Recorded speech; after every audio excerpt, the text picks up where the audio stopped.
and Georgia. Georgia wins the toss, elects to receive. This is Crimser kicking off. Hits it pretty good, driving Lawrence back through the end zone, out of there for the touchback. Georgia keeping as Hampton from the 20 to the 24, 2nd and 6. This is Johnson, the fullback, gets 2 yards. Mondelli stops him, 3rd, 4. Big play coming up. Beautiful block, and this is Farnsworth breaking to the near sideline and racing all the way down to the Tennessee 28-yard line. A 46-yard scamper.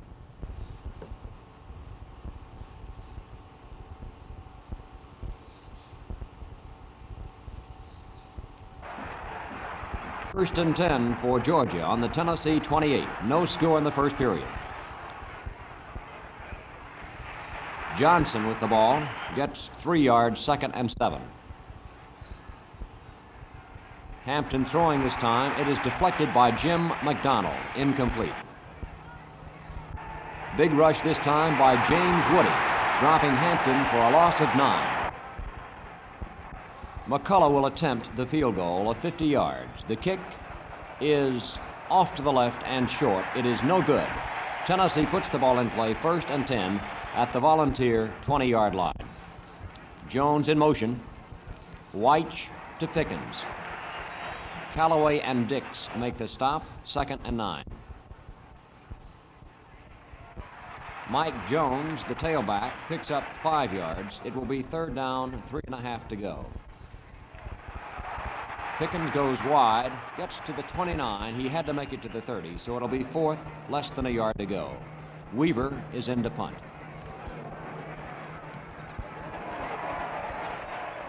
Spiraling punt with Scott camping under it, making the grab, is dropped with no return.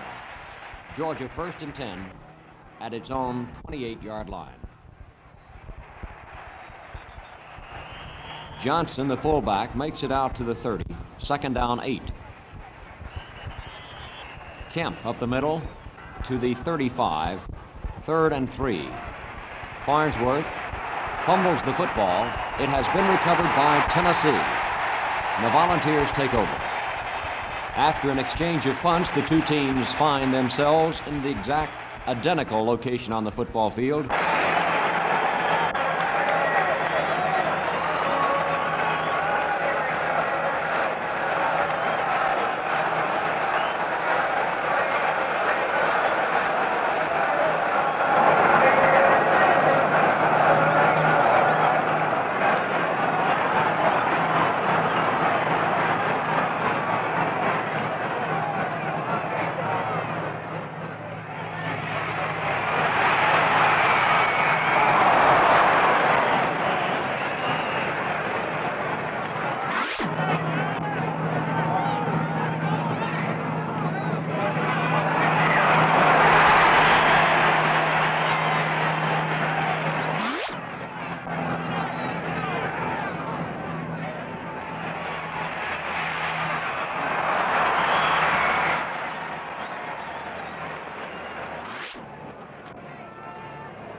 Tennessee 1st and 10 at the Volunteer 37.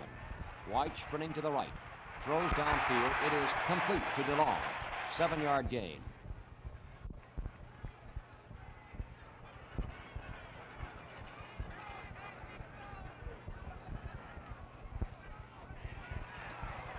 This time, Mike Jones hits in there for 2 yards. 3rd down, 1 to go.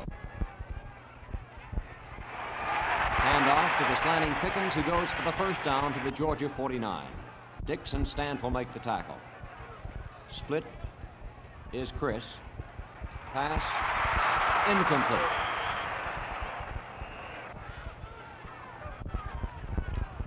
White rolling right. Complete to Baker, knocked out of bounds at the Georgia 41.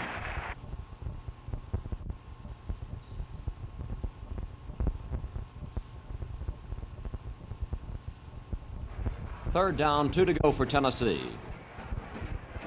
White's the quarterback, Callaway at fullback. Rather, Pickens at fullback. The tailback is Jones.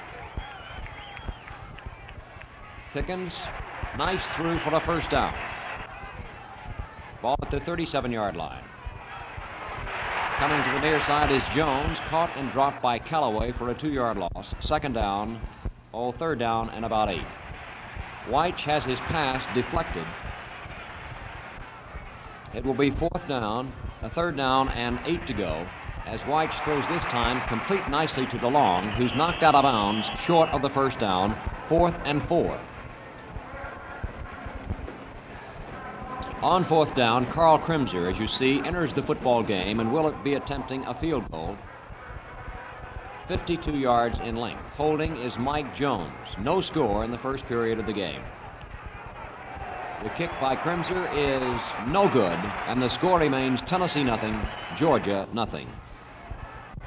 Georgia in play at its own 20-yard line. Johnson at left tackle. Strong runner to the 25-yard line. Kiner and Williams stop him there. 2nd down, 5. Hampton back to throw. The long pass intended for Hughes is incomplete, broken up by Young and Priest. Handoff this time goes to Johnson again, who makes the 1st down to the 31. Georgia 1st and 10. No score. Farnsworth is hit by Woody. A gain of 1. 2nd down, 9. Hampton spreading to the left. Intends his pass for Farnsworth. Incomplete. 3rd down, 9 to go. Hampton is the quarterback. Rolling out to the right side. Decides to run, is hit and knocked out of bounds by Jim Mondelli, who was injured on that play. He's been replaced by Showalter. High snap. Jones gets the punt away, and a marker flies as he does. Under the ball to make the grab was Baker. He returns it, but there's going to be a penalty coming up, and there you see it. 15 yards against Tennessee, and the penalty is for roughing the kicker, giving Georgia a 1st down and 10 to go at the midfield stripe. Hampton back to throw. Looks, throws deep for Kent Lawrence. Pass incomplete as Priest wrestles it away from him at the last moment. 2nd down, 10. This is Mike Cavan in at quarterback, throwing incomplete, intending for Hughes. 3rd down, 10. Mike Cavan, the sophomore, at quarterback, dropping back to pass. Screen is complete. Taken by Johnson, carries the ball to the 42-yard line where Reynolds makes the stop. 4th down and 2. Cavan spinning out to the left. There's Jack Reynolds, who catches him and throws him for a sizable loss. A 10-yard deficit by Reynolds. Takes over. 1st down and 10 to go.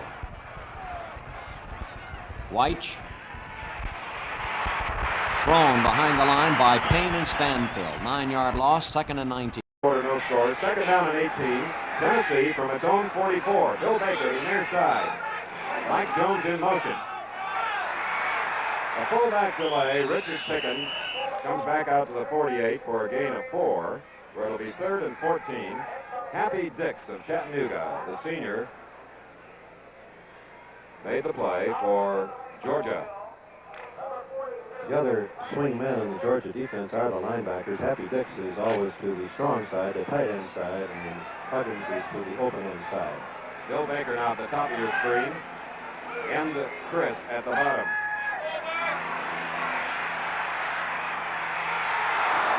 That was Gary Chris, number 89 of Oliver Springs, Tennessee.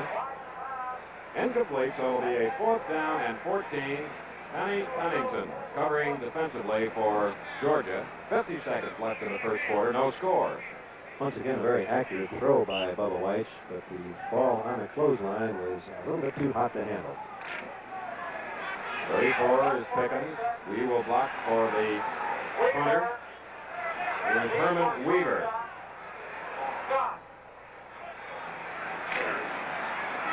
Jake Scott looks at the ball. It's a high one.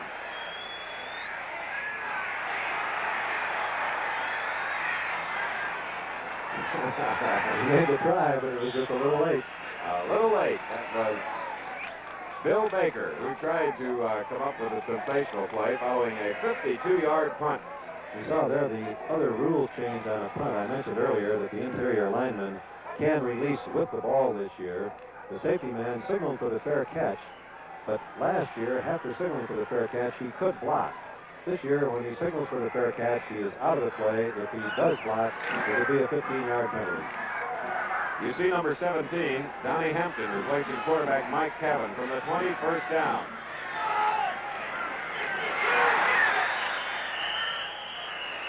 A check signal by the quarterback Hampton. This early in the year, when everyone is keyed up and you haven't listened to that check signal too many times, it's very easy for the linemen to go on the first audible, the first sound that they hear. So it's a 5-yard procedure penalty against the Bulldogs. That's the defensive unit of the University of Georgia from Athens. As now it'll be a first down and 15 from their own 15. Kent Lawrence set away from the line.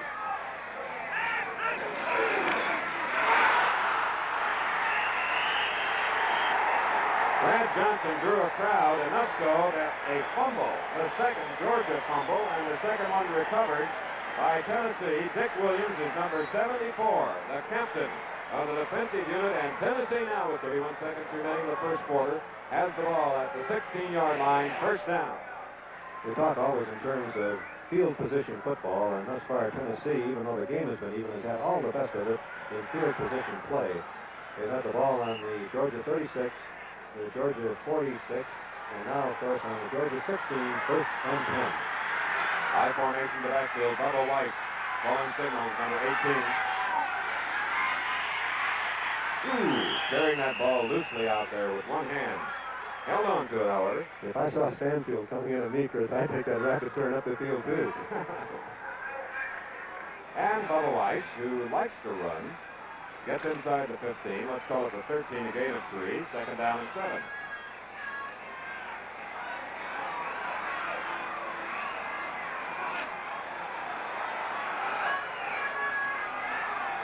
Gary Chris to the near side of the field. And time has expired in that very first quarter here at Neyland Stadium. So at the end of the first quarter, the score is Georgia nothing, the Tennessee Volunteers nothing. This is the American Sportsman magazine. Later you'll want to write down our address. If you like the feel of a gun stock, the look of a great painting, if you're as interested in the life of the outdoors as in the hunt itself, if you find the pictures of our world-ranging cameras more exciting than baseball statistics, then American Sportsman is your program. And now it's your magazine. Hardcover to hardcover, it explores your world of sport like a book, yet published 4 times a year. To find out how to get your subscription to the American Sportsman magazine, mail a postcard with your name and address to the American Sportsman, Box 700, Great Neck, New York. The American Sportsman is an ABC Ridge Press publication. Our second quarter is about to begin here in our first NCAA ABC Intercollegiate Football telecast for 1968. And what a schedule ahead. Lots of interesting games. We suggest you check your local listings for time and game in your area when we have regional weeks like next week as you look at the first quarter statistics of Tennessee and Georgia. Very even football game. The Georgia rushing, of course, being superior. The Tennessee passing superior. 2nd and 7 now for Tennessee at the Georgia 13. And the gliding running technique of Mike Jones is stopped at about the 10-yard line. He did pick up 3, so it'll be a 3rd down and 4. Billy Payne and Happy Dix made the play. Happy Dix made a terrific recovery. He was well blocked by Frost. He simply refused to stay blocked. He took it off, and Chris, someone was saying, welcome to Big Orange Country, and we're happy to be here. And the Big Orange has the ball. No score in the ball game. 3rd and 4 at the 10 of Georgia. Bubba Weiss. Did he get the first down? It appears that he did. So it'll be 1st and goal to go for Tennessee.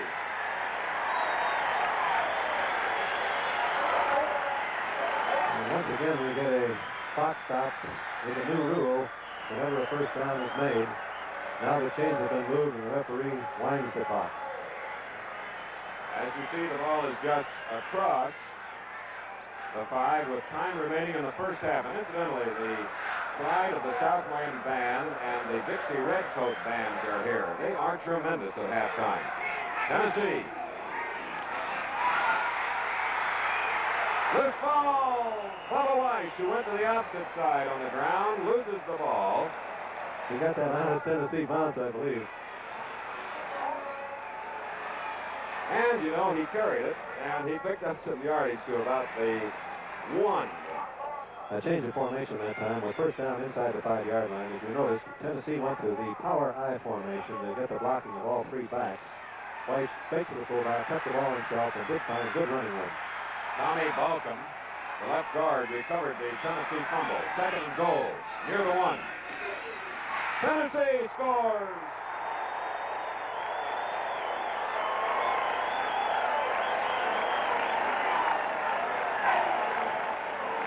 Mike Jones, number 40, hurdles his way into the Georgia end zone as the Volunteers went 16 yards in 5 plays following a Georgia fumble recovered by Dick Williams of Tennessee. Now trying to add a point after Carl Kremser. And it's good. College football observing its 100th year. With timeout, the score is Tennessee 7, Georgia nothing. Baby, that's live. Hi, I'm Robert Morse. I was just going over one of the original songs from my new ABC series, That's Life. A brand new swinging musical comedy every week. And we've got some of your favorite guest stars lined up. In one show, Tony Randall here plays my best friend. And on another show, Alan King is my next-door neighbor. And wait till you hear the duet we sing together. If ever I would leave you, Bob Goulet and Sid Caesar. On one show, he plays my 2-month-old son. Go figure that out. And this is Shelley Berman. He's the father of the bride, and what a bride I've got. I guess you've been wondering who this is. She's our exciting new discovery, E.J. Teaker. You know something? It's just great doing the show with you every week. It's great doing the show with you every week, too, Bobby. You met your boots. That's Live premieres Tuesday, September 24th on ABC. The Vols, here at their home field, Neyland Stadium, have a 7-0 lead with 13 minutes and 10 seconds remaining in the first half, going 16 yards in 5 plays following a Georgia fumble. Bill Baker, nice in from the 1-yard out. It's 7-0 now. There's Kent Lortz, Carl Kremser's kick following the touchdown. Down the middle of Lawrence at the 2, moving out to the 5, the 10, the 15, 20. Fine 26-yard return of the kickoff following a Tennessee touchdown. And Georgia now gets the ball, 1st and 10. And the referee has spotted it, let's call it the 27, as Tommy Jernigan and Jim Woody made the tackle on Kent Lawrence. Coach Vince Dooley has number 80 in the lineup. He is the end to the near side. Dennis Hughes. Lawrence is opposite. Mike Cabin hands off to Steve Farnsworth. Cabin and Hampton. Cabin 12 and Hampton 17 alternating as quarterback for the Bulldogs. And Tennessee alternating the spacing of their defensive line. Basically, they are in an odd set as they appear to be taking this time, but they will slide over into an even set about every second or third down. Here they come to the even set. Straight G in the backfield. Lawrence to the far side. Cabin looks for him and finds him at about the 43-yard line. Jim Weatherford forced him out of bounds, and we review it again on split screen, an ABC exclusive. Cabin rolling out. You can see Lawrence on the left, starting downfield, using his great speed to fake going deep. Excellent protection for Cabin here. Lawrence plants his feet as the throw comes, beautifully timed. Lawrence had not looked for the ball when it left Cabin's hands, and he did throw a strike. He's 50%, having attempted to, completed the last one, which he saw. Mike Cabin gives to 41 Brad Johnson on a 1st and 10 from his own 44. We look at Cabin. Jim McDonald, the defensive right end for Tennessee, made the tackle at the 45, where it'll be 2nd down and 9. I don't think a quarterback can have a more difficult baptism of fire than a game like this, Chris. Coming in, national television, capacity crowd, but Cabin certainly appears to be in charge of the situation. He most certainly does. The Georgia Bulldogs in white with red and black, while the Tennessee Volunteers are in orange and white. And from our Goodyear blimp, our live color camera shows you the Tennessee River, and this is, of course, great fishing with the many TVA lakes and the river itself in the all-American city of Knoxville, Tennessee, with a population of about 180,000. There are 60,000 fans here in Neyland Stadium this afternoon on an autumn afternoon in the Smokies. The University of Georgia and the University of Tennessee are two of the nation's state and land-grant universities. Founded more than a century ago as the People's Colleges, these public institutions today educate almost 1/3 of our country's college students. And over the years, a very important part of the life at Georgia and Tennessee has been the athletic programs. And they have turned out some great athletes who in turn have been very successful in all walks of life, Bud. That river that we see there, Chris, brings me to mind that old expression of Riverside, which originated here. That means in practice, teams change goals. 2nd and 9, Mike Cabin running for his life.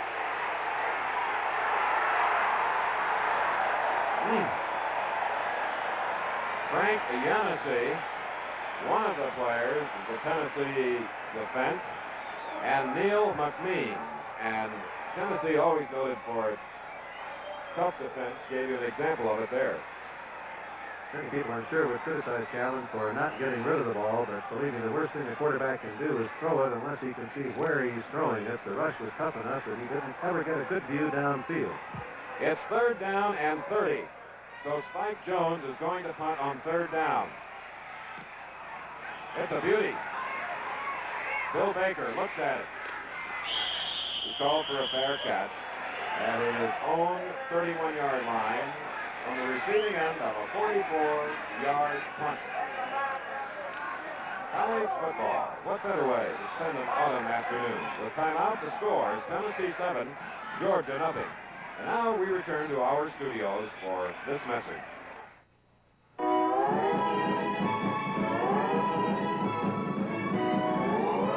It's not how long you make it,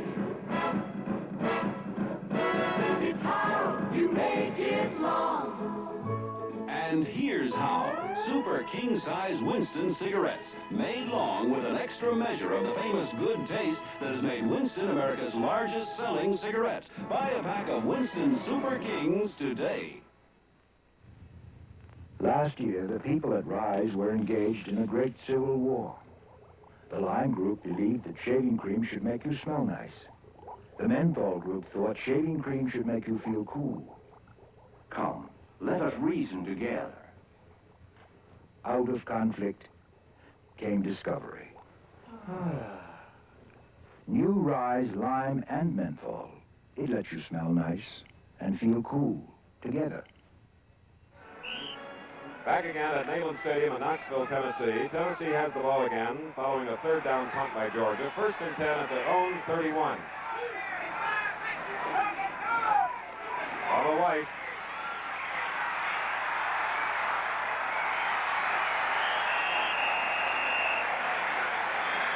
Has great ability. Pass play call. Everyone covered. He didn't slow up at all. He started downfield, and normally a quarterback's supposed to stay outside in a play of that kind. Georgia kept leverage. He cut up inside and then ran like a halfback. Bubba Weiss, number 18. There's number 40. And we should point out, if I said Bill Baker once, it was an error. Mike Jones is the man that scored the Tennessee touchdown at 13:10 of the second quarter. Tennessee leads 7-0. Richard Pickens carried the ball on a 2nd down and 4, and it's a 3rd and 2 coming up. A very critical series for Georgia. If Tennessee is able to take the ball this time and march it, it will, of course, put the Bulldogs in deep trouble. If they can stop them on this short yardage play, they've really earned the respect of Tennessee, and they're back in the ball game totally even. Coming to the near side, number 85, Lester McLean of Nashville, Tennessee. Bubba Weiss pitching out the fullback. Good Georgia defensive play. Boy, did they close on the ball carrier. What defensive units. Philip Russell in this case for the Bulldogs, as we pause 5 seconds to allow our local stations to identify themselves.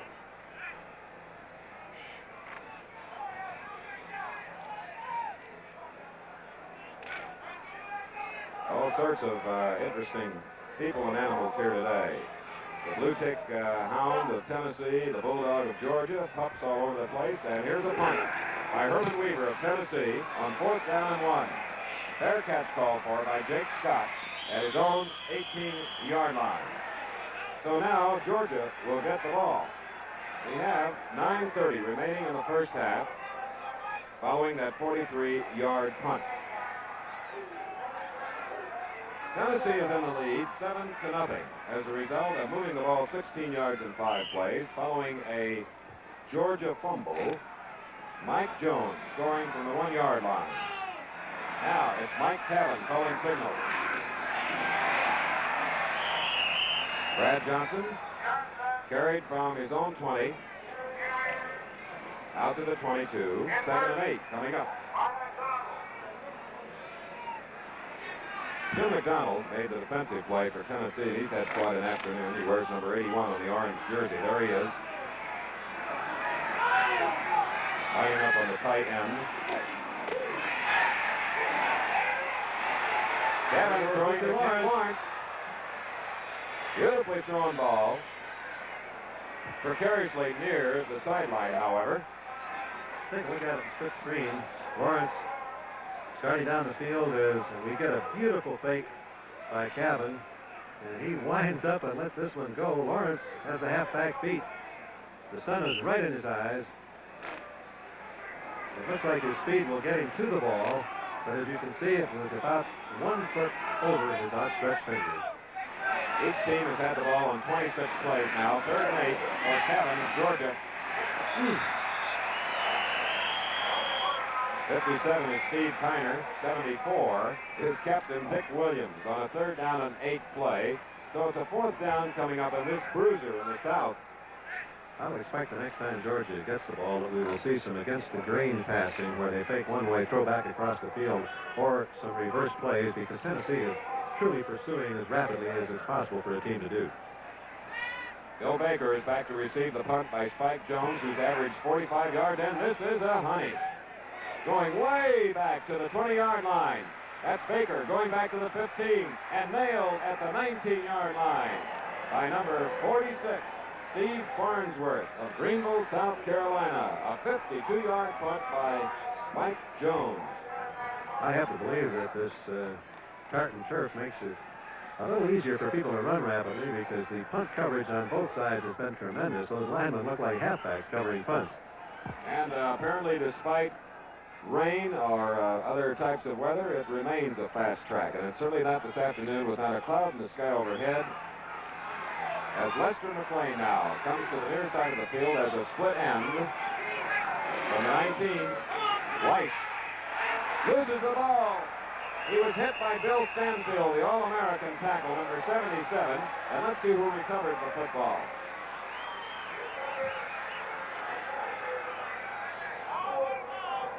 Tennessee recovering its own fumble. Georgia has fumbled twice and lost the ball twice. Tennessee has fumbled twice, and it is bouncing right into an orange shirt. Number 57, our camera was on, is Happy Dix, a tremendous defensive ball player. And a second down and 14 now from the 15-yard line. Bubba Weiss. It was Gary Chris who was alone at the Georgia 45. Let's take a look at it on split screen. See Chris starting down the field on the right side of the camera. Weiss is on a rollout. Great blocking. He has perfect vision downfield. He throws on the run. Chris breaks to the inside. Stewart cuts over in front. I believe he thought that Weiss would not throw the ball that far, and he was right on target, but Chris could not hold it. It was 6 pure points. Both quarterbacks have shown they can throw 45 yards in the air. And here's Bubba Weiss to do it again. And his arm was hit as he tried to find Lester McWay, number 85, who incidentally is the first Negro football player to be on a varsity team in the Southeast Conference. The kicking of both of these teams is amazing. Tennessee has punted 3 times and averaged 46.5 yards. Georgia has punted 3 times and averaged 47 yards. There you see it's 4th and 14 after Tim Callaway hit the arm of Weiss. We have Herman Weaver back to punt for Tennessee. Jake Scott looking at it. At his own 45, moves up to midfield. Into Tennessee territory. Down at the Tennessee 45, Ken DeLong. Still in at that spot. We have a timeout here at Neyland Stadium in Knoxville, Tennessee. The score is Tennessee 7, Georgia nothing.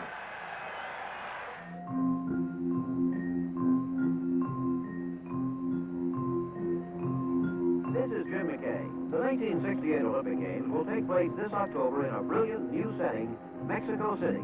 For the first time since 1932, the Summer Olympics will be held on the American continent, and ABC will be able to bring them to you mostly live and in brilliant color. ABC's unprecedented coverage of the Olympics will be the most comprehensive in history. 44 hours of matchless excitement in 2 weeks, in prime time at night as well as on weekends. You'll be able to experience as never before the exploits of the world's greatest athletes, from Olympic veterans like long jumper Ralph Boston to the fabulous miler Jim Ryan trying to win gold medals for America in track and field, and other Olympic events like swimming where Charlie Hickox in the backstroke and 4-time medal winner Don Scholander stand out. Be sure to watch the 19th Summer Olympics from marvelous Mexico City on ABC.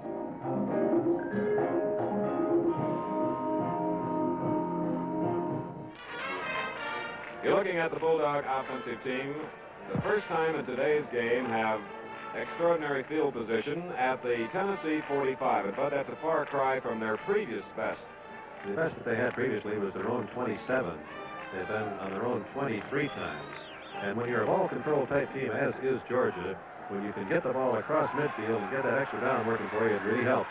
Mike Cabin with the ball. Kent Lawrence is out on a pass pattern. There's Lawrence at the Tennessee 27-yard line.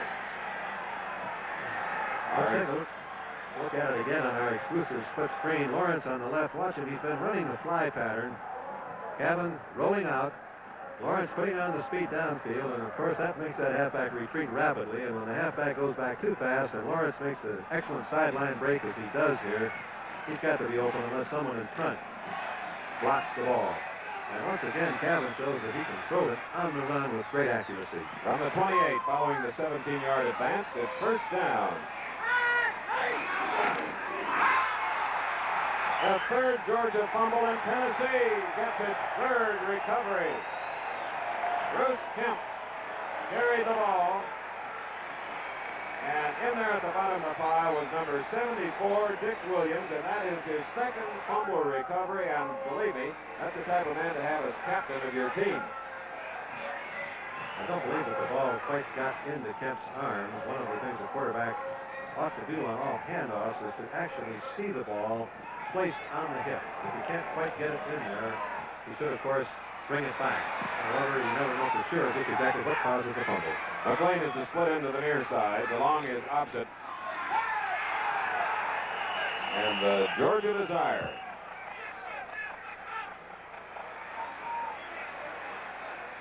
See them all.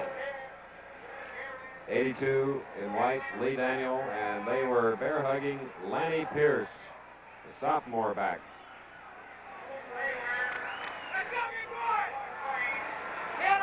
So now it's going to be a second down after a 2-yard loss, 2nd and 12, as Stanford rallies his Georgia forces. They trail 7-0 with 6:25 remaining in the first half.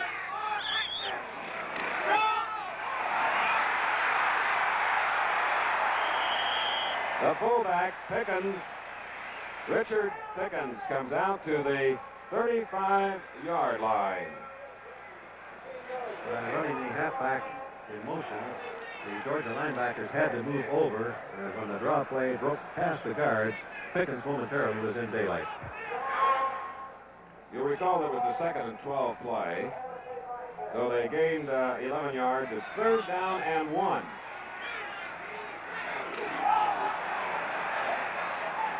Mike Jones, who scored the only touchdown thus far in the game, carried. Doesn't appear that he got the first down. Shy of it still by a yard with a 4th down coming up, Bud. I believe it was the same play that did score for them. They were in that power I to utilize the blocking of one more man, but Georgia closed at the off-tackle hole. Great defensive play. Bubba Weiss coming out of the ball game, number 18, as a result of Herman Weaver being inserted to do the punting. This is the 5th Tennessee punt, averaging 44.5, as Jake Scott is the lone man, number 13, awaiting Weaver's punt. Tennessee leading 7-0, 5 minutes to go in the first half, and it's high. Very, very high. Jake Scott going back to his own 10.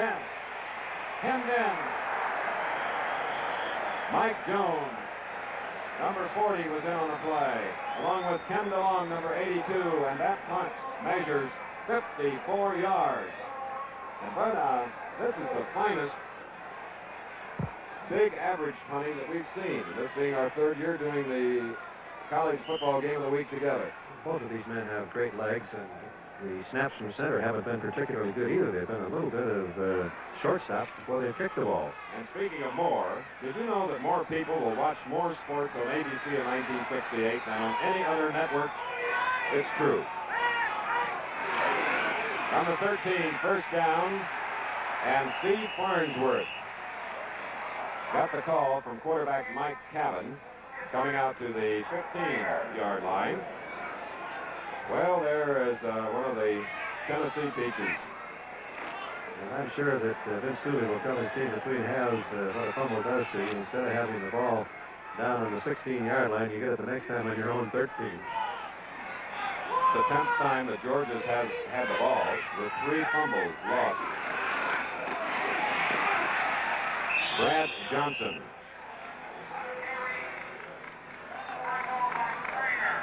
Johnson, 41, stopped by number 57 in orange, Steve Kiner. 3rd quarter score, Wyoming continues to lead Nebraska 10-3. With about 4 minutes to go here in Knoxville, Tennessee leads Georgia 7-0, and Donnie Hampton now is the Georgia quarterback. Kent Lawrence is at the top of your screen to the left of it as the split end. 3rd and 5. Oh, baby. Number 87, as we look at Smokey, the blue-tick hound, the mascot of the Volunteers, and the fellow he mascots for, one of the fellows, Neil McMeans, nearly intercepted the pass. And Neil will be thinking tonight, if I had on that one, it would be 6 more points for Tennessee. And we have Spike Jones. Let's see if he'll duplicate his earlier punts.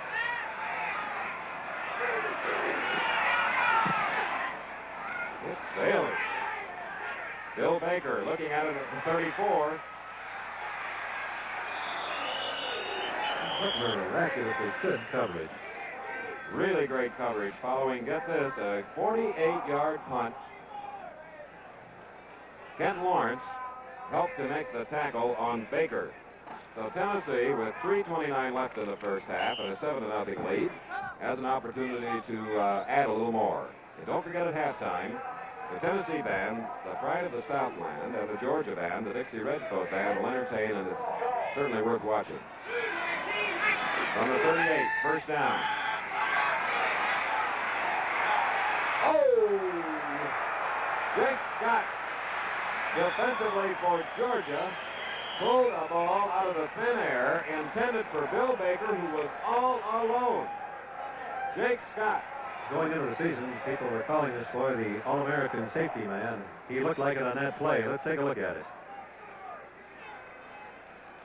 Great speed. He won't quite be able to get it back at this point, but he had speed enough to get one hand up and held the ball with one hand. Mike Callan, the quarterback now for Georgia at the 38-yard line, and Kent Lawrence comes up to the 46 on an 8-yard gain. Jim Weatherford of Dalton, Georgia, on the stop. And Weatherford made a great tackle. Lawrence is one of those people that has got that juke ability. Weatherford looked him right in the eye.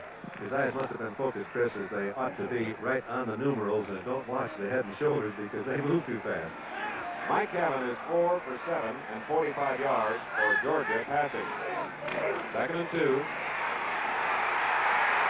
Let's see how that's ruled. It was an incompleted pass and not a fumble, as number 44 of Tennessee, Nick Showalter, will have run in vain. That's the way to do it because you never know, bud. However, back upfield. Anytime you're in doubt, take it all away because it doesn't cost you anything to come back, and if you don't run, you might be losing the 6 points. I don't believe he held the ball long enough to have it be a reception, and it did hit the ground in any event. Tim Priest came in to get Dennis Hughes, who had his hand on the ball. Let's watch it again here in slow motion. Hughes stops. Hughes is hit. Priest is hitting him hard, and now it's simply a question on the referee's point. Did Hughes have the ball? But you could see that the ball did hit the ground, and Showalter picked it on the first bounce. He was hit just as he caught the ball or attempted to catch it. He did not, in my opinion, hold it long enough to have possession ruled, so it is not a fumble. It is an incomplete pass. 2:48 left in the first half. Tennessee leads 7-0. Georgia with the ball. 3rd down and 2. Out to the 48 should be enough for the first down. I must say, Chris, that a few of the Tennessee fans here don't agree with my decision related to that play or the decision of the referee. Well, that's why the playback is always interesting. There you see the time remaining. First downs, Georgia 6, Tennessee 3.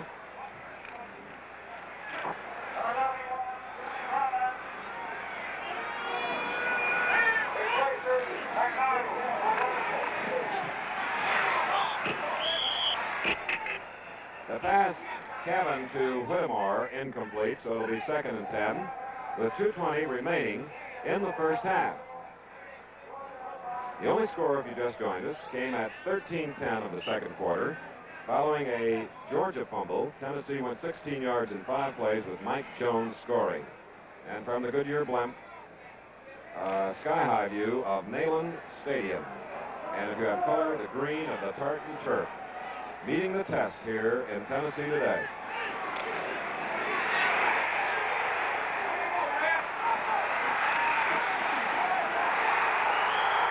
Number 41, Brad Johnson, lost the handle. He was hit very, very hard on the play. And that is the 4th lost fumble by the Bulldogs. When you get hit that way, Chris, it's a little tough to hang on to the ball. He was running wide open, and the tackle by Reynolds came in wide open also. Cabot showed great poise in that play. It was a screen pass. You're supposed to block the lineman for a count and a half before you let him in. The Tennessee guard stopped the gap and came through absolutely free, but Cabot got rid of the ball. And the other linebacker, Jack Reynolds, recovered for Tennessee. Number 46, Bubba Weiss to Pickens. Happy Dixon on the play, and that's 77 in white. Biggest of them all, Bill Stanford. We have just received word that Denny McQuaid of the Detroit Tigers has just won his 30th game. Congratulations to this young man. 1:42 remaining in the first half. On a 2nd and 12, Bubba Weiss Weiss at the 41 loses a yard, and a marker is down on the play as Happy Dix came in for Georgia.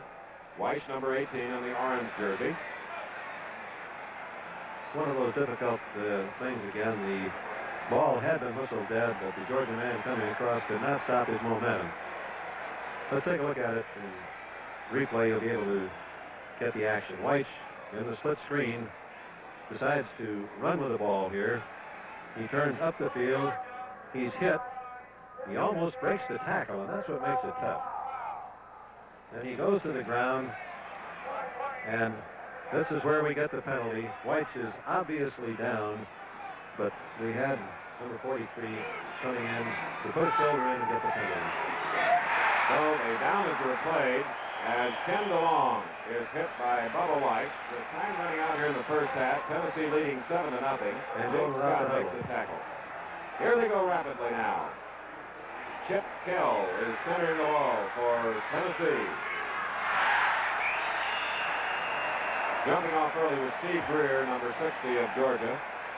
The new rule regarding stopping the clock on a first down was very helpful to Tennessee on the last play. They did pick up the first down. The clock did stop, and not until the ball was ready for play did the referee wind the clock again. That's the purpose of the rule, and this, of course, was a perfect example of why the rule was changed. And now with the 5-yard penalty, it'll be a 1st and 5 at the 26 of Georgia. Tennessee leading 7-0, a minute 13 to go. The only touchdown scored by Mike Jones of Tennessee from the yard out at the beginning of the second quarter. And speaking of Mike Jones, he recovered as Bubba Weiss misdirected the ball.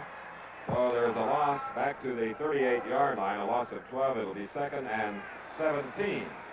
And 3 left in the first half. Today's game kicks off college football's 100th season. A season the experts have already labeled the year of plenty. More National Collegiate Athletic Association teams boast more returning stars than have graced the gridiron in many years. For a preview of the talent to watch this season, tune in ABC TV tomorrow noon for a 1-hour color special. Featured will be All-America halfbacks O.J. Simpson of the University of Southern California and Leroy Keys of Purdue University. Keys is the defending national scoring champion, Simpson the defending national rushing champion. You'll also see previews of more than a dozen other All-American candidates from coast to coast. Tomorrow's special will be the premiere of college football's first ever National Weekly Highlight Show. Every Sunday, you'll see highlights of 5 top games played the previous day. And we open our live telecasting season right here at Neyland Stadium. Here in 1968 with Georgia, Tennessee. And in a typical battle, they have met only 12 times before, Georgia winning 6, Tennessee 5 with a tie. And this is their first renewal since 1937.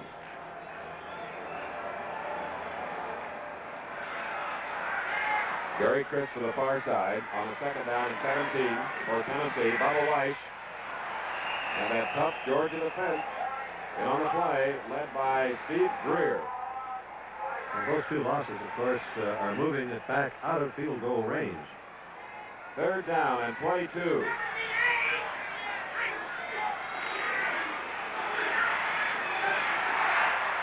Mike Jones out of bounds at the Georgia 36 by number 88, Phil Russell of Thomason, Georgia, a junior.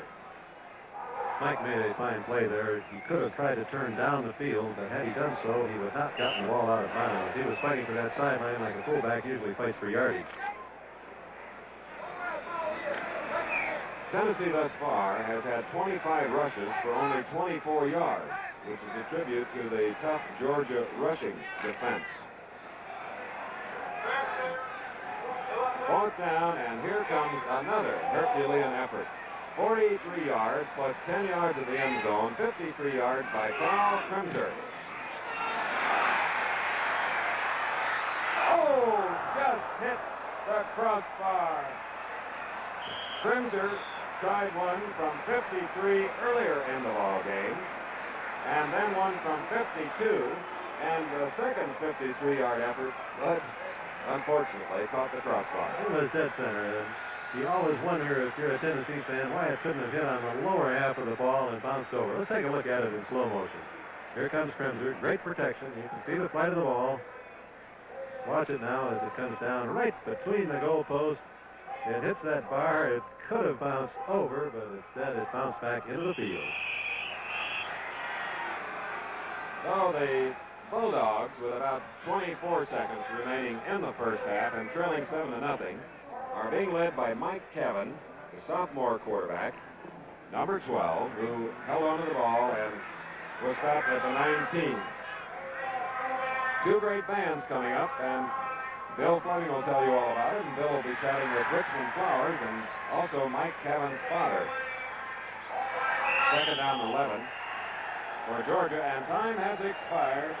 A great halftime of music and marching coming up. The score here at Neyland Stadium in Knoxville, Tennessee is Tennessee 7, Georgia 0. This time of year, everybody's making car deals. Deals, deals, deals. But is everybody making sense? And is anybody really listening? People have things on their minds. Later. Like having fun. Or like doing the family chores. Yes, everybody's making deals all right, but a lot of people are heading for the one that makes the most sense. Your Chevrolet dealer is offering year-end savings on the cars more people want all year long. So come on in now and take a look. Impala, Nova, Camaro, Chevelle. When you get a Chevrolet at year-end savings, that's got to be the best deal in town. The Mod Squad premieres Tuesday, September 24th on ABC.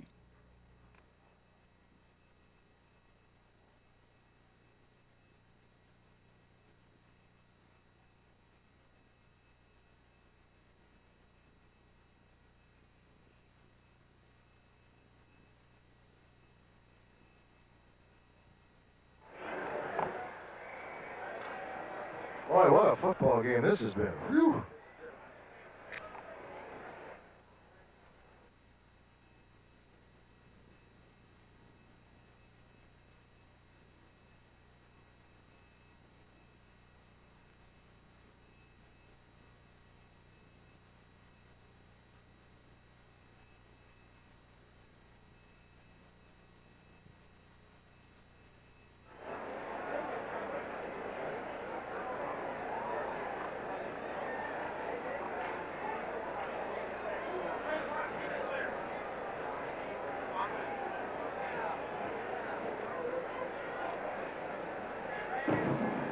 Bill Fleming on the sidelines here at Neyland Stadium. Seated next to me is the head football coach at Robert E. Lee Institute in Thomaston, Georgia. He is also the father of one of the quarterbacks of the Georgia team. He's Jim Kevin, who 31 years ago played right here on this field against Tennessee.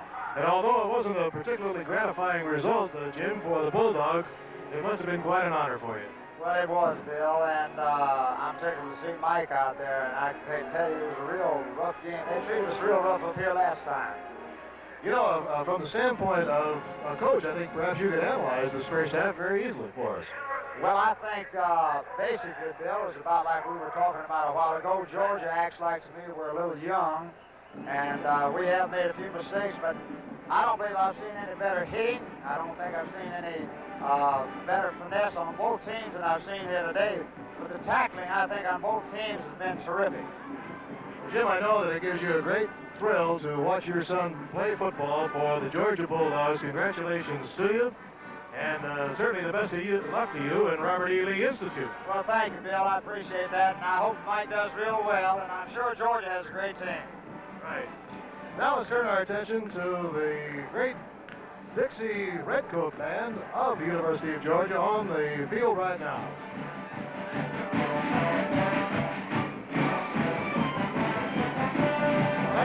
From George Gershwin's Porgy and Bess will feature the Redcoat Band show here, Music in Motion. This is a very unusual group in that the director and the supervisor of the touring groups are husband and wife, Roger and Phyllis Dance from the University of Georgia. We'll have the fabulous Georgettes, the nation's foremost flag twirling corps, and the dancing majorettes. 11 expert baton twirlers in one of the most highly precise majorette corps in the country. The solo twirler today is Georgia Ann Ritchie, and the male feature twirler is Mike Moore.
And that was quite a trumpet solo by Jimmy McKillop of Marietta, Georgia. Music Summertime. Once again, the band changes the scene, the picnic parade music, going into Lord, I'm on my way. The fabulous Georgettes with a complex type of two-flag routine. And this will conclude with a brief quote from Bess, You Is My Woman.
And now a salute to the Georgia Bulldogs. Hail to Georgia.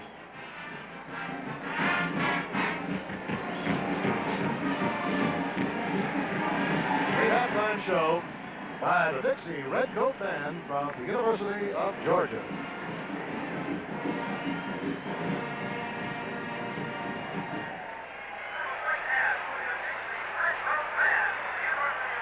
The University of Georgia was founded in 1785 and is the oldest chartered state university in the United States.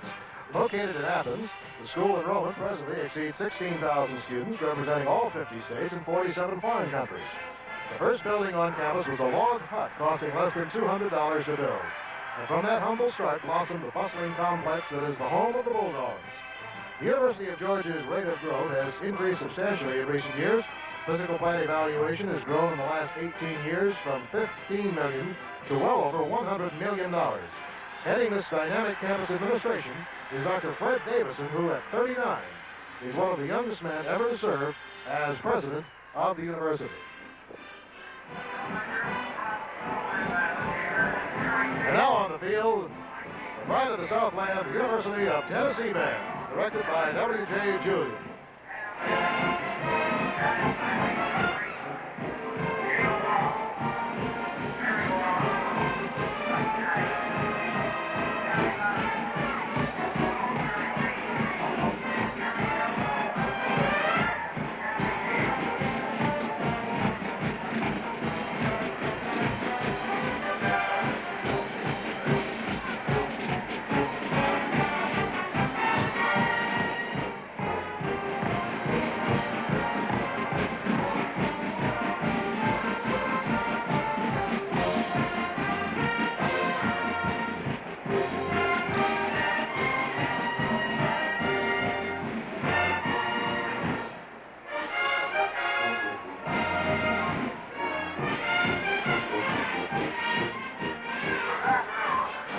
The theme of the show, and is going to be presented by the University of Tennessee Band, is really a spoof of the elections of 1968. We hope that you'll enjoy seeing some of the humor that the band will spell out, also integrated with its music. First of all, on the field, spelled out GOP. The Republican Party is saying, "Take me along" with Richard Nixon. And this music is his second time round. The question being, will Mr. Nixon be a winner his second time round?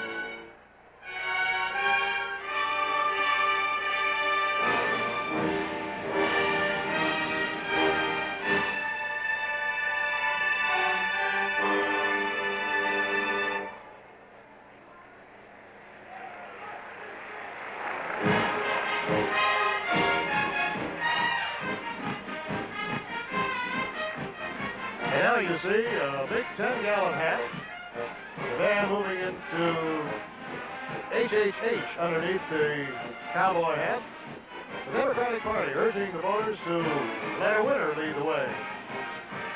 And of course what haunts Mr. Humphreys is the cowboy hat, and the music is going to be Just Me and My Shadow.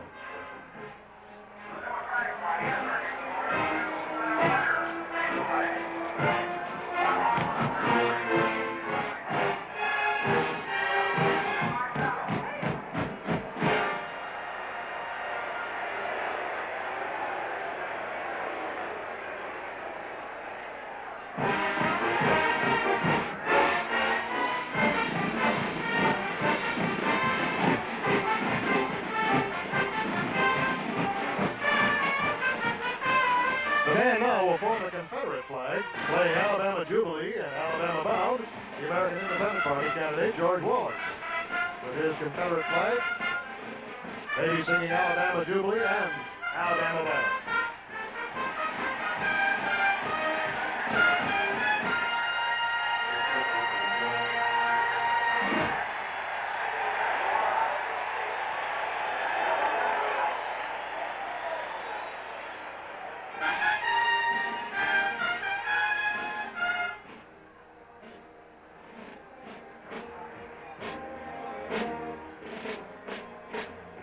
Now continuing the spoof of the elections of '68, a Snoopy Doghouse. The band playing Happiness Is, a banner of Snoopy for President is unfurled here in Neyland Stadium.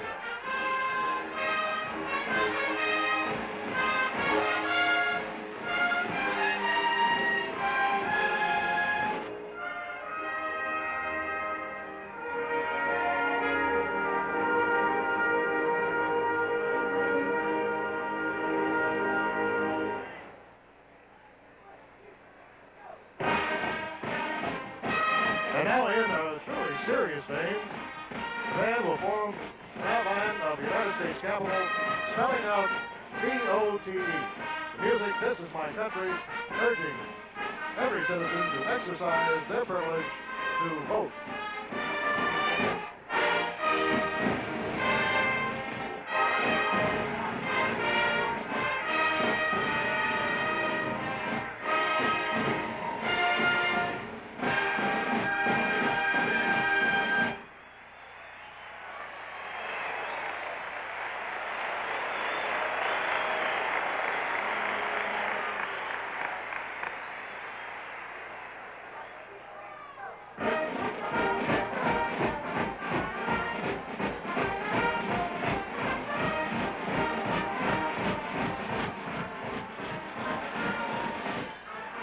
The band now will form the University of Tennessee symbol, the U with the crossing T, Spirit of the Hill, and then the alma mater. The alma mater today played in memory of Major Walter Reba, who dedicated 27 years of his life to the University of Tennessee, 20 of those years as director of the Pride of the Southland Band.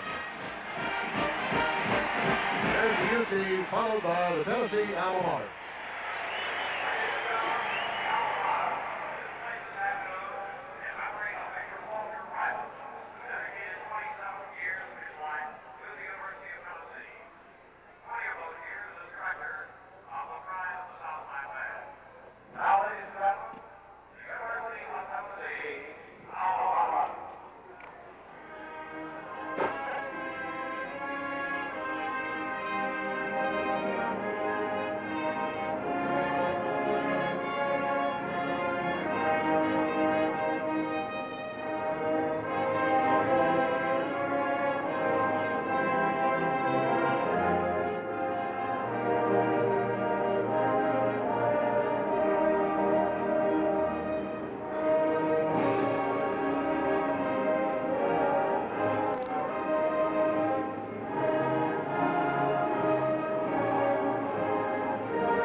Now the University of Tennessee band leaves the field, and we'd like to say a word about our host today. The University of Tennessee is a school rich in the tradition of its long past.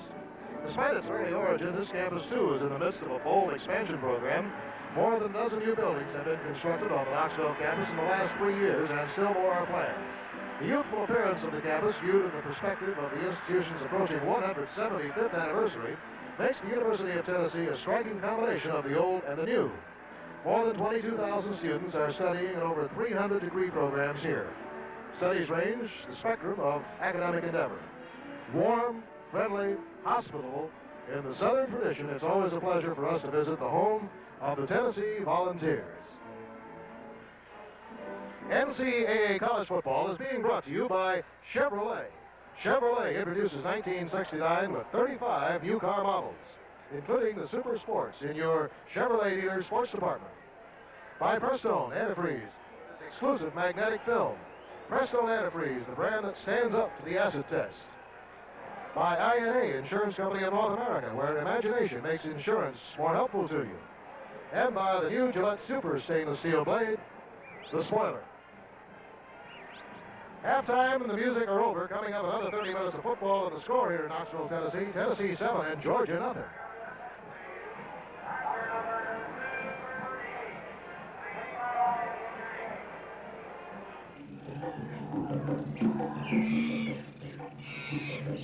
All Are you a big game hunter? I mean a really big game hunter. Well, here's the big game for you. $70 plus, the exciting new game at Sunoco. It's actually 2 games in 1. You can win big money up to $2,000 just by matching 2 $70 halves. And here's the big plus in $70 plus. You can also win a wild new 68 Camaro by Chevrolet. How'd this look in your trophy room? All you do is spell Camaro with these letters. C-A-M-A-R-O. It's real easy to play. Just ask any participating Sunoco dealer. If you're a big game hunter, win big in $70 plus at Sunoco, where the big game is. I'd just like to take a moment to introduce to you a young man that we're all extremely proud of, one of the truly outstanding athletes in the country today, Richmond Flowers from the University of Tennessee.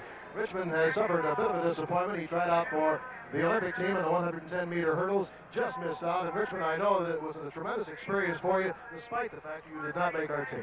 Yes, it sure was. I found out that track and field has to be the toughest sport in athletics because for the loser there is nothing. And football is the next time, and maybe it's a share of the gate. But in track, your Super Bowl, your Masters is the Olympic Games, and if you don't make it, then you go away. But I enjoyed it. I saw some of the most tremendous athletes in the world, and maybe if the meet had been last May or last year or even a month from now, I think I would have surely made it. But that's athletics. I did my best, and I'm not ashamed, and I'm proud that I got an opportunity to go and try to compete for my country. Richmond, I know that everybody says that if it hadn't been for the injury to you, you most certainly would have made the team, so I know that's very little consolation to you, but it still definitely is fact. How about the team itself? It isn't completely picked yet, but you've had an opportunity firsthand to observe the men who are on the squad. Well, I had an opportunity to observe the men who aren't, and when you see some of the outstanding athletes who didn't make it, you know that the team we're sending to Mexico City can't lose. Well, I hope you'll watch us on ABC beginning the 12th of October, Richmond. I don't know if I can watch. All right, thank you very much, Richmond Flowers. Now let's go back to our ABC telecast booth and Chris Sheckle. And we have 2 men deep now for the University of Tennessee. Number 30, Bill Baker. Number 42, Lonnie Pierce. They await Bill Darby's kick. Tennessee leading 7-0 in a tough Southeast Conference battle here in Knoxville. And the second half, a short kick. Lonnie Pierce trying to get away. But that's very difficult today from those Georgia defenders. They are ferocious. And once again, whenever a kick hits the ground, the coverage is there. There's seldom, if ever, much of a return. A remarkable first half. You can see the statistics. First downs, 5 for Tennessee, 6 for Georgia. Georgia out-rushing Tennessee, 65 yards to 29. The passing just about even. Georgia a little ahead, but the scoreboard says 7-0. Douglas Jones in motion. Bubba Weiss from the 16. First down. Gives to Richard Pickens. I believe the whistles preceded the fumble. 19 getting in on top of it for Georgia was Mark Stewart. Let's see what the call is. The official, R.P. Williams, the referee, calls for a time. It's the third time that Tennessee has fumbled the ball. They have not lost the ball yet on a fumble, and for those of you that tuned in late, the story of the first half was 4 fumbles by Georgia, which were recovered by Tennessee. And Tennessee had 1 pass intercepted, and in first downs, Georgia 6, Tennessee 6. The punting has been extremely effective in the first half. Georgia averaging 47.1, Tennessee 47.2. And here we go now. First and 10 at the 26-yard line.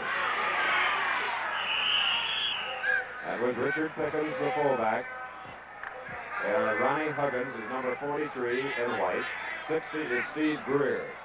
When you're playing a even defense, as Georgia does, with 3 deep, you have 2 men flankered, and then you run the halfback in motion, as Tennessee has done on the last 2 plays. The linebackers must move over as the end moves out, and that does leave you a little thin in the middle. That's what Tennessee's trying to get. High formation in the backfield. Bubba Weiss keeps moving out to about the 32 and is brought down by 69, Tim Calloway. So it'll be a third down coming up, and the forward progress is marked at the 31, a gain of 2, third down and 5.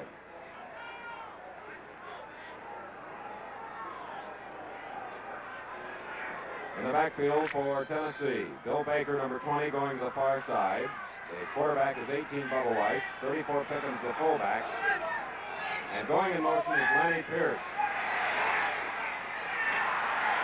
Ken DeLong, number 82. As we look at Coach Vince Dooley of the Georgia Bulldogs. And that screen pass was very close to being intercepted. And could have gone all the way for Georgia, that is. Tennessee leads 7-0. It's a fourth down coming up with 5 yards to go. And going back in single safety is number 13, Jake Scott, who has the only interception of the afternoon, intercepting Bubba Weiss in the first half. Herman Wheeler. Very, very high. A fair catch called for by Jake Scott at his own 33-yard line. 13:09 remaining in the third quarter. Following that 37-yard punt, we have a timeout here at Neyland Stadium in Knoxville. The score, Tennessee 7, Georgia nothing. We're about to take you on a voyage to a fantastic raceway. You've heard about the Gillette spoiler, haven't you? Well, if you'll come up to the edge with me, I'll show you why it spoils you.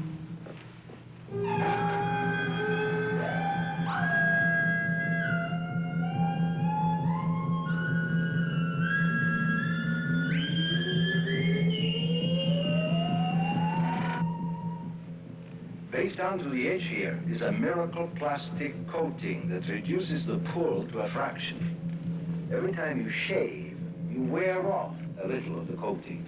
But after many shaves, the plastic film still covers the edge of the blade. The edge of cold steel doesn't touch your face. Gillette Super Stainless.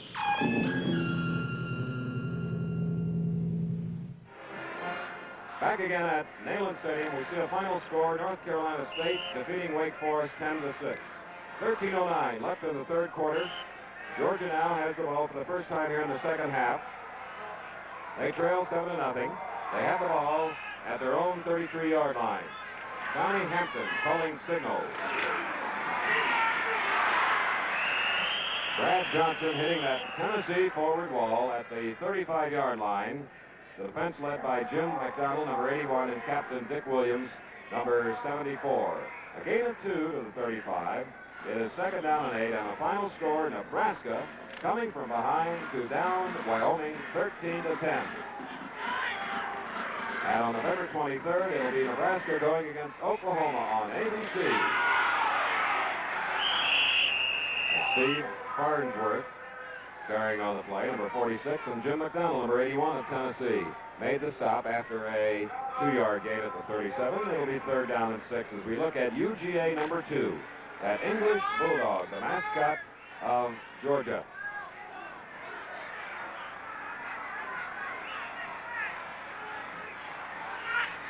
Donnie Hampton.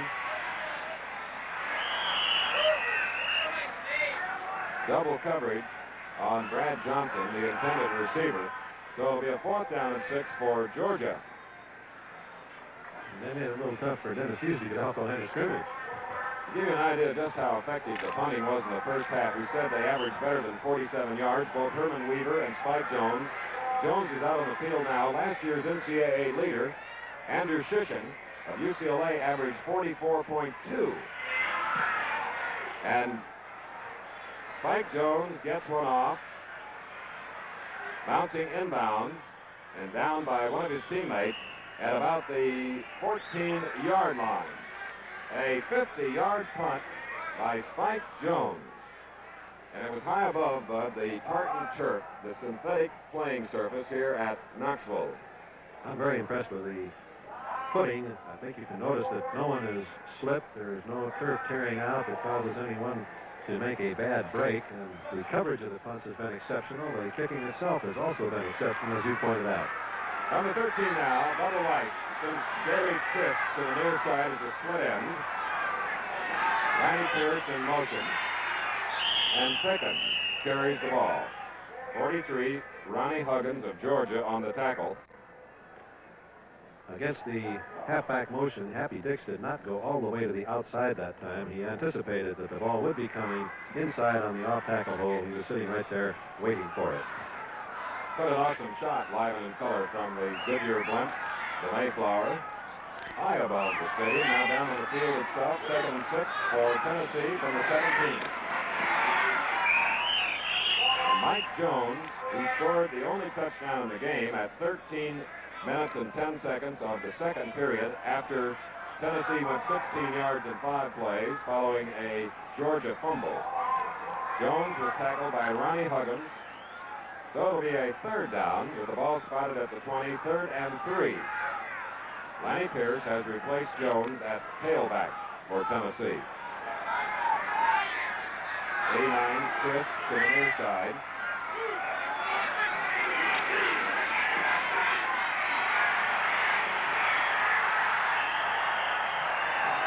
Gary Chris, going upfield, was completely covered on the play. And rushing the passer, Bubba Weiss, was Tim Calloway. Perfect defense. You can see him on the split screen as Weiss rolls out. The end, number 87, Payne, comes up to turn it in, and Stanfill really pursues from the inside. You see the receiver covered downfield, and there comes that great rush and great pursuit. Weiss had no chance. The man was covered, and he had no daylight to run. And a loss of 10 yards. 4th down and 13, and Herman Weaver sails it out across the midfield stripe to the 41-yard line, and this is Jake Scott. Well, he got away from 2, but 3 was the magic number following that 48-yard punt here at Neyland Stadium in Knoxville. Timeout here at the stadium in Tennessee, where the score is the Volunteers 7, the Bulldogs nothing.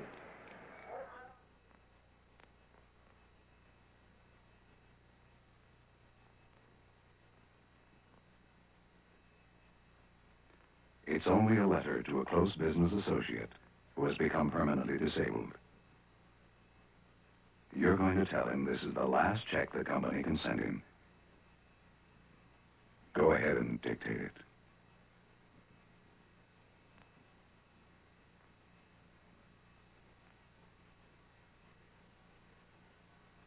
In many companies today, this letter never has to be written because of INA, Insurance Company of North America, where imagination makes insurance more helpful to you. The INA Salary Continuance Plan can pay income to sick or injured employees as long as they are out. When insurance comes from imagination, it comes to you from INA and your INA agent.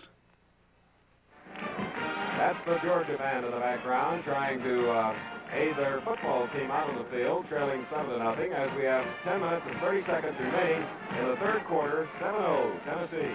As a coach, I hate to play against either of these teams if I had what I normally would call average kicking. You figure that if you average 34 yards per kick, you're going to be in good shape. Here, these people are both averaging over 45, which means 11 yards on every exchange.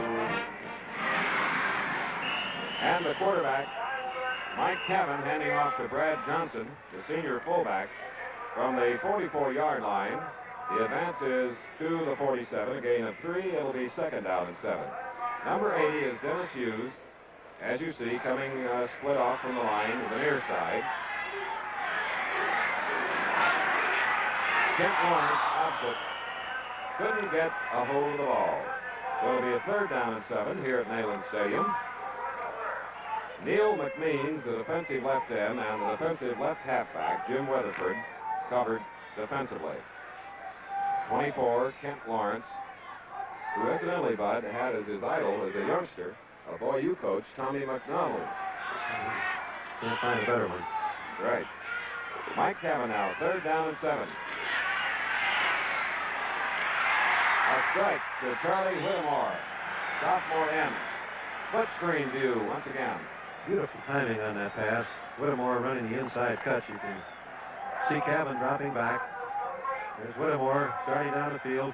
Watch Whittemore. He's not looked back yet, and Cavan throws the ball just as he looks back. And he laid it right in on those numbers. And he's looking for him again. Nearly found him. Whittemore, number 89, covered by Weatherford, number 30.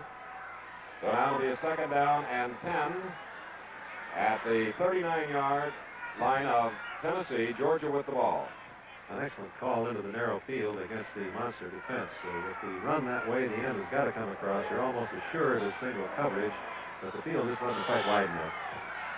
Georgia's 46th time with the ball. Tennessee has had it 44 times. Good reverse. And Whittemore at the 33-yard line. And Kevin looked like an old pro on that one. He felt that pursuit that he couldn't see. Let's watch it on split screen. Kevin rolling out.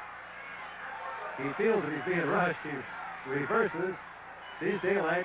Whittemore sets up, waves for the ball, and Kevin on the dead run and drills it to him.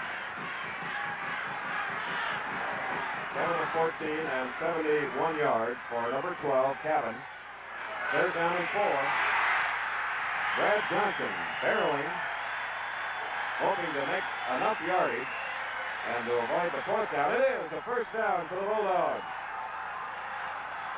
Excellent blocking that time by Roletter. They really moved it out when they had that 3rd and 4.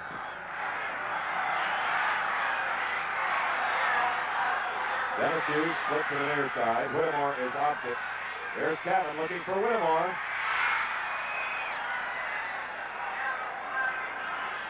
And that sideline comes up in a hurry on a football field. It does, particularly when you started from almost on the hash mark. The ball is about 3 yards in from the hash mark at the present time.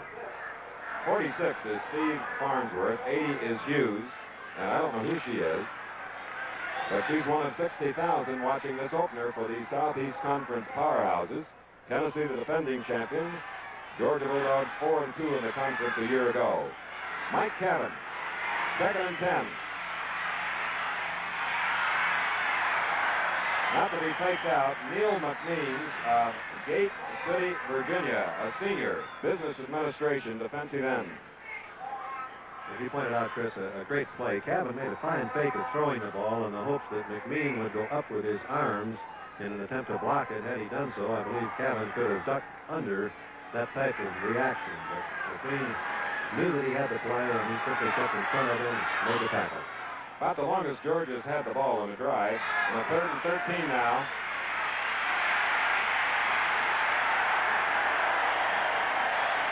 Great pursuit by the Tennessee defense. Covering the deep men, McNees and McDonald, the defensive ends, pinching in to throw Kevin for a loss and bring up a 4th and 22 as we pause 5 seconds to allow our local stations to identify themselves.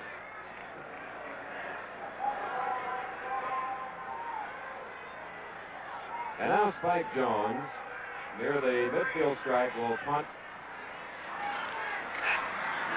Going for the corner.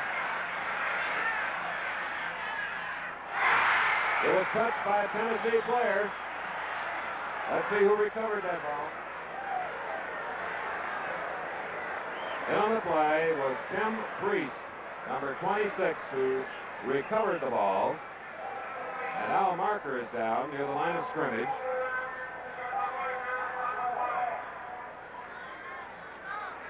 Tennessee leads 7-0. 7:15 remaining in the 3rd quarter. Penalty obviously against Tennessee.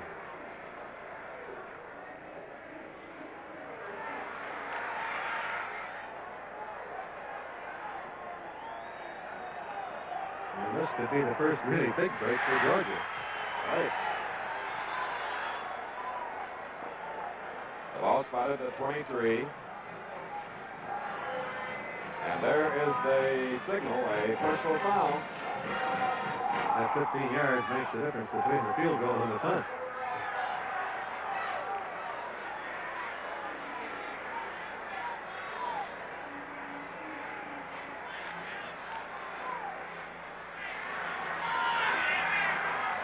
And Jim McCullough will try his second field goal. He tried one early in the ball game from 50 yards out. This one will be 40. It's up. Perfect. Jim McCullough, who led his team last year with 52 points kicking, came through with 3 points. Saturday afternoons in the fall mean colorful college football here on ABC. With timeout, the scores: Tennessee 7, Georgia 3. The acid test. Watch us dramatize how Prestone gives your car extra protection against corrosion. Half of this metal gets coated with magnetic film in Prestone antifreeze, and half goes into antifreeze with ordinary corrosion inhibitors. Into hot acid, one is destroyed in seconds. Look at magnetic film's extra protection. Remember, Never pick up a stranger, pick up Prestone antifreeze.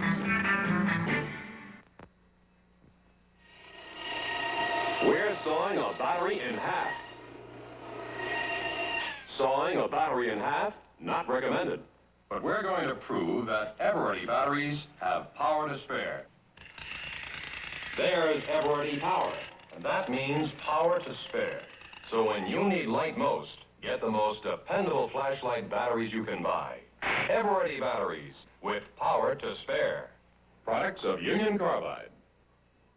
Holder of 4 gold medals in swimming, Olympian Don Scholander will be seeking more medals in the Games at Mexico. Watch him live and in color exclusively on ABC, the network of the Olympics. Back again, you see Neyland Stadium and the Goodyear blimp high above the upper deck. And Tennessee has just had its lead narrowed by 3 points as a result of a 40-yard field goal by Jim McCullough, the longest of his career. And it is 7-3, and what a ball game as Bill Darby now will either kick to Bill Baker or Larry Pierce. Tennessee on the receiving end now with 7:09 remaining in the third quarter. Kick is out of bounds, so they will try it again. But instead of the 40, it will come from the 35. The coaches are always talking to their teams about mistakes. And numbered among mistakes, of course, are penalties. I don't believe that I've ever seen a penalty immediately result in points any more rapidly than that. Georgia was too far back to try for a field goal. They had to go with a punt. The Tennessee team roughed the offensive center of Georgia. The 15-yard penalty moved them within field goal range. And you saw the procedure signal indicating that the kick was out of bounds, so it'll be brought back 5 yards to the 35. Wind has died down, not a factor in this ball game here on the banks of the Tennessee River in Knoxville. Bill Darby will try it again. Baker and Pierce are deep for Tennessee. Straight down the middle. And Baker wants it. At the 10, 15. A 15-yard return by halfback Bill Baker. And now Coach Doug Dickey's team gets the ball, leading by 4, and the kicker Darby made the tackle. I've commented a number of times about kick coverage today, but that kick was from the 35-yard line after the penalty. It was 65 yards to the end line, and you normally think you're going to get it out past the 20. There that ball is on the 16. And at quarterback, Bubba Weiss.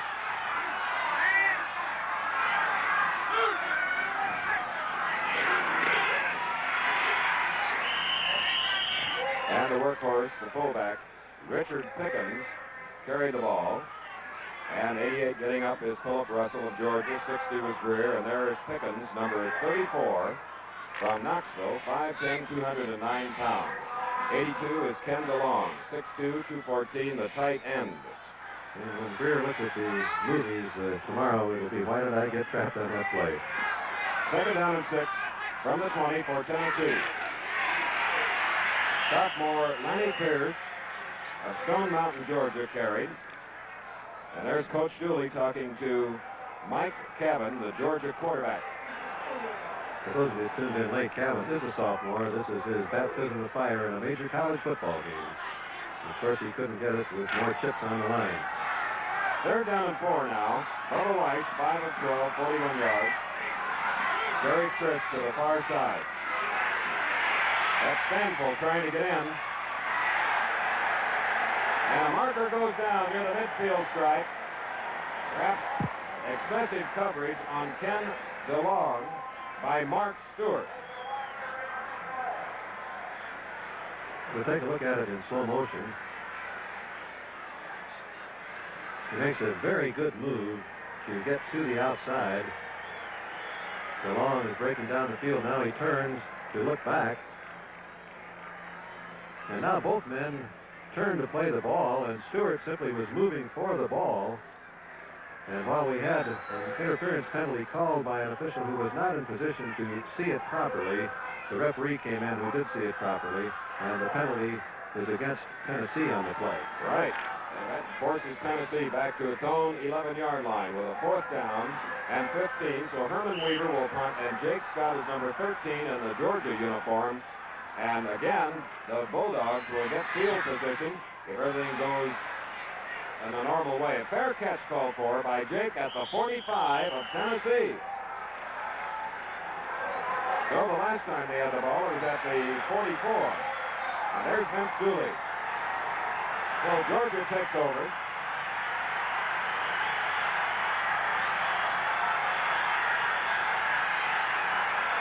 Our American men and women who will be competing in the Summer Olympic Games in Mexico City need your financial support. Won't you help? A $5 tax-deductible contribution will bring you a handsome gift. The United States Olympic Committee will send you a beautiful 6-color American Shipley embroidered patch for your blazer or sport jacket. Act now. To get your patch, send your check for $5 to the United States Olympic Committee, Box 1000, Mount Vernon, New York, zip code 10551. Exclusively on ABC, the Summer Olympic Games from Mexico City, with the opening ceremonies on October 12th, this Saturday, going through October 27th. 44 hours, most of it live and in color, in the 7,000-foot city of Mexico City. That was Mike Cavan handing off to Brad Johnson. Well, that was awfully close to all the way. Dick Williams got one hand on his ankle as the hole opened up, and he stumbled after picking up the 4 yards. So it is the 2nd down and 7 now. With 5.5 minutes remaining in the 3rd quarter, Tennessee leads Georgia 7-3. Kent Lawrence is to the far side. Tight formation otherwise.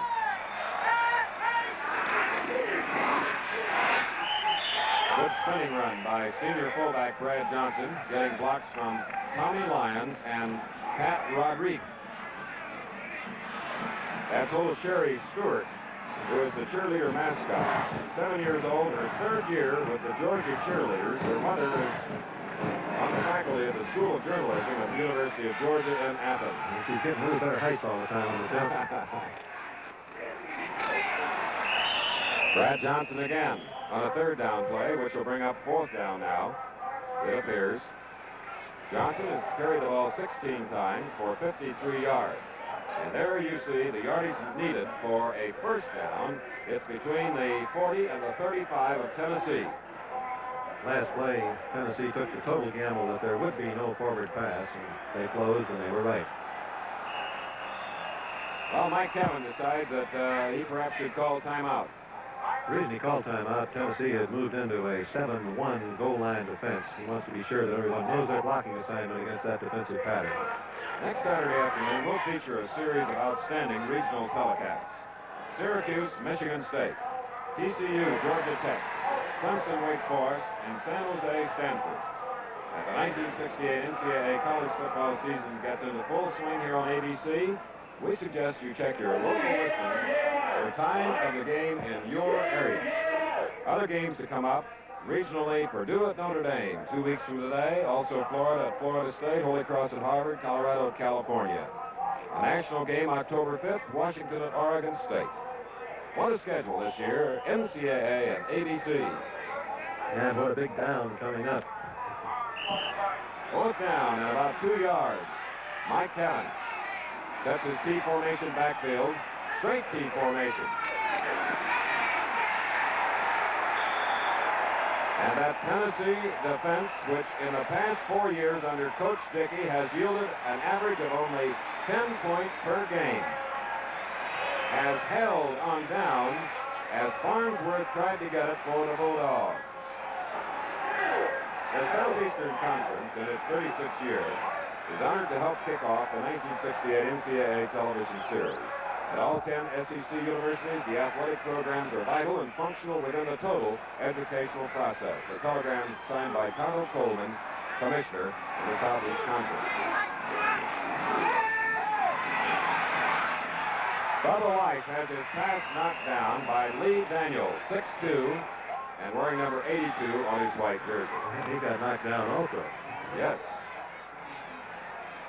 I have to go with the call of Georgia on that vital fourth down play. 7 Diamond, the place to hit it at first, is outside, but the defensive halfback of Tennessee, Weatherford, came up so rapidly that there simply wasn't any way to turn the corner.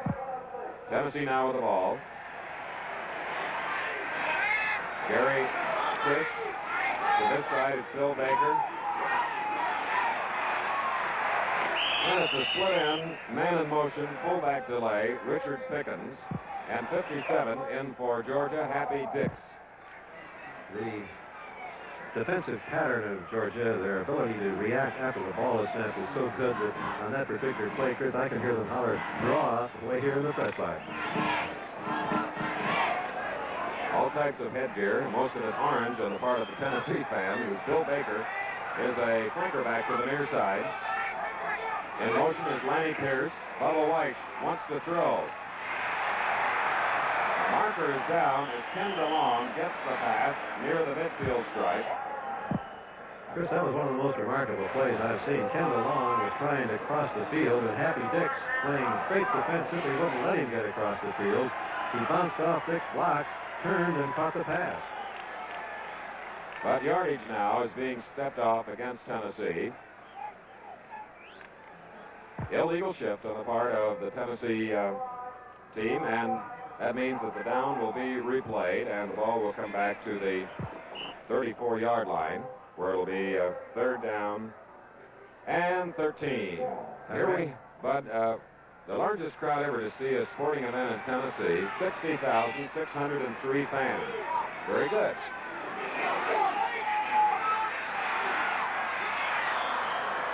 Ken DeLong couldn't get high enough.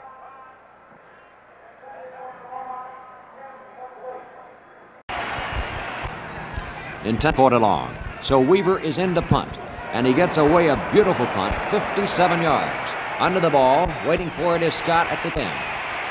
Skipping, breaks one tackle, spins free from another, and then the Carter opens up. He's got it at the 30, into the clear at the 40. He's all by himself at the 50, 40, 30, 25, 20, 15, 10. Touchdown, Georgia, a 90-yard punt return by Jake Scott. Georgia leads 9-7. McCullough will try to make it 10-7. There's the kick in the air. The kick is good. And so Georgia takes the lead from Tennessee by a score of 10-7 with 2:56 left to go in the third period. Georgia kicking off. It is taken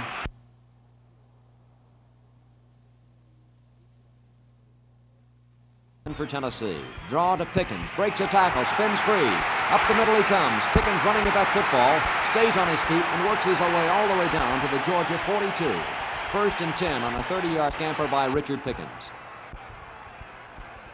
White's keeping, cutting, turning, gets 3 yards, 2nd and 7. Handoff this time comes to Lanny Pierce. He is dropped for no gain. White's back to throw. Looks, pass complete, taken by DeLong. Down he goes to the 30-yard line. It's 1st and 10 for Tennessee at the Georgia 30, trailing 10-7. White's back to throw. Better protection. Long pass downfield. Complete to DeLong, who falls at the 4-yard line. 1st and goal for Tennessee. Handoff to Jones. Hit, fumbles, the ball squirting to the goal line. It's recovered there by Georgia's Payne. Georgia recovers the fumble at the 1-yard line. Tennessee trailing 10-7. Georgia got a delay of game penalty, half a yard back to the half-yard line. Hampton is the quarterback. Georgia 10, Tennessee 7. Hampton back to throw. He's thrown by Kiner for a safety. And as the third period comes to close, it's Georgia 10, Tennessee 9.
After 2 exchanges of punts in the opening minutes of the fourth period, Tennessee's Weaver gets a punt away that goes downfield and bounds into the end zone for a touchback. And Georgia will have the ball 1st and 10 at its own 20-yard line. Georgia 10, Tennessee 9 in the 4th and final period of this football game. Handoff this time to Kemp. Kemp breaks a tackle at the 30, 40, 45, 50, 40, Tennessee 30, 25, 20, 15, 10. All the way goes Kemp, 80 yards off left tackle for a Georgia touchdown, and the Bulldogs lead 16-9. McCullough on to attempt the extra point. The kick is good. So Georgia's up an 8-point lead on the Volunteers. It's 17-9 in the 4th and final period. Georgia kicking off. Taken there by Priest, who comes upfield to the 24-yard line, tackled by Epperson. 1st and 10 for Tennessee. Time becoming more of a factor as Tennessee trails 17-9. White passes incomplete, batted down by Stewart. 2nd and 10 at the 24. White again rolls out, passes for McLean, underthrown, incomplete. 3rd and 10. White's to throw. Passes downfield. It is incomplete, intended this time for Chris. 4th and 10, Tennessee forced to give up the football. Weaver gets the punt away. Scott under it, signals for a fair catch and makes it at the Georgia 37. And Georgia will now go into a controlled situation, trying to eat up the clock as the seconds tick away in the 4th period. This is Johnson at right tackle, carrying the ball to the 40-yard line. Johnson again to the 45. 3rd and 2. Handoff. Into the left side of the line goes Johnson. Gets a first down for Georgia as they begin to eat up the clock. Johnson again carrying for the 5th straight time. 5-yard gain. 2nd down 5. Johnson again with the football. Change that, Kemp this time. Georgia rolling on the ground. 1st down and 10. It's now 2nd down and 6 to go as Kemp carries. This is Cavan rolling to the left, looking to throw, hemmed in, and is thrown behind the line of scrimmage by Williams and Yancey. 3-yard loss. 3rd and 9. Cavan hands it off to the cutting Kemp, who picks up 5 yards but is still short of the 1st.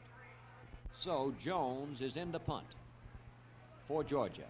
On a 4th down situation, he gets the punt away. It skips downfield and goes into the Tennessee end zone, where the Volunteers have it. 1st and 10 at the 20-yard.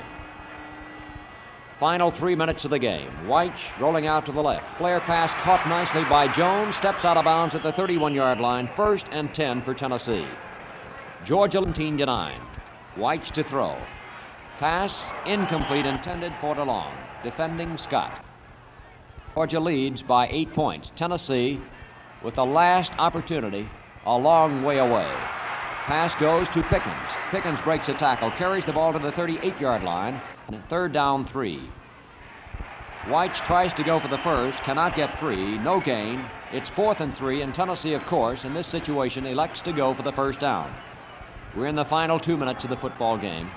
White on 4th and 3, looks to throw, pass downfield, complete to Lester McLean, knocked out of bounds by Scott after a 14-yard gain.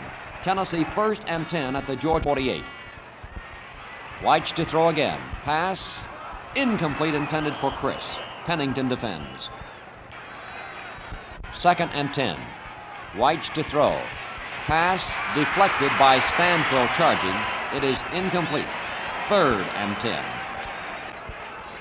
Tennessee trailing by 8 points in the last few minutes of this football game. This pass complete to Mike Jones. He goes down and across. Knocked out of bounds by Pennington. 1st and 10 for Tennessee. White rolling right, looking to throw, decides to run as he pulls the ball down and cuts down to the Georgia 29-yard line. It will be 2nd and 5.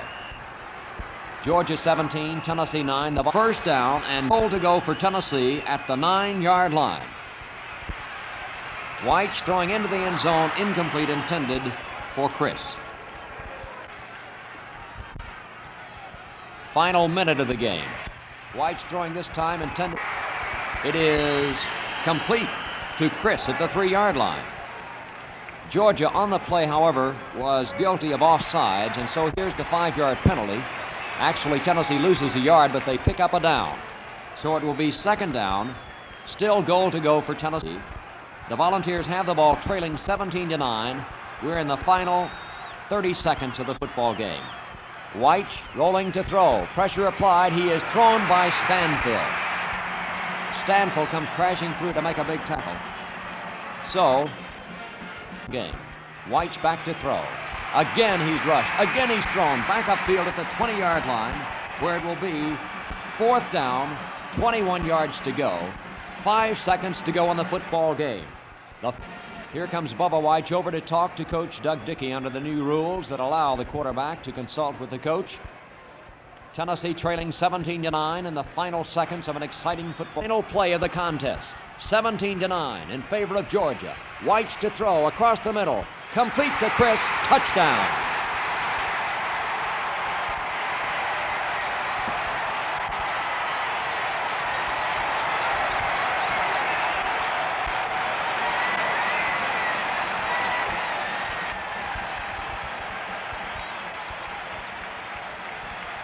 (17-9) the score. It is now 17-15 as Tennessee scores the touchdown.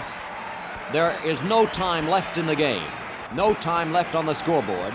Tennessee, of course, can tie if they convert the 2-point extra point. And, of course, Tennessee's going for the 2-pointer. Georgia puts up the defense. The score is 17-15. The game is over. There's no time left. White asked for quiet. The referee says play ball. White's to throw. He looks. He passes. Good to DeLong. The football game is tied. The game is over. Tennessee 17, Georgia 17.